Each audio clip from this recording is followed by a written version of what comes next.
হচ্ছে ন্যাশনালে অ্যাপ্লাই করি নাই, দ্যাটস ওয়াই হচ্ছে আমার জন্য 7 কলেজটা খুবই ইম্পর্ট্যান্ট।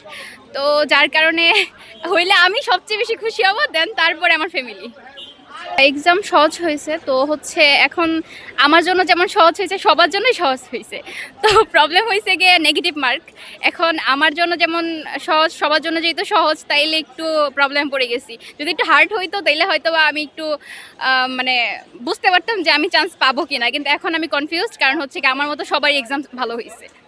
আচ্ছা, আমরা তো আরেকটা জিনিস জানি যে পূর্বে ছিল এটা ঢাকা ইউনিভার্সিটির অধীনে হুম। 7টি কলেজ, এখন প্রস্তাবিত ঢাকা কেন্দ্রীয় বিশ্ববিদ্যালয়ে হয়েছে। জি। সেক্ষেত্রে আপনার পার্থক্যটা কেমন বুঝছেন, বা এটা ভালো ছিল নাকি পূর্বে ঢাকা ছিল?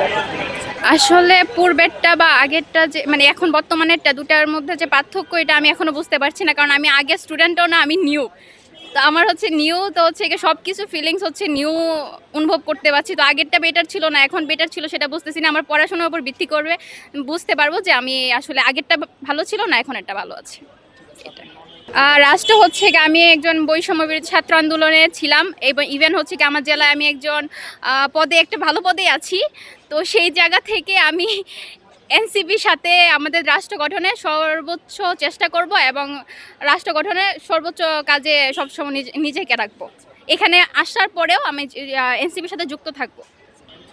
আমার নাম হচ্ছে গা, আমি সাবা সরকার তৌসি, নেত্রকোনায় বৈষম্য বিরোধী ছাত্র আন্দোলনে মুখপাত্র হিসেবে আছি। আচ্ছা, ধন্যবাদ।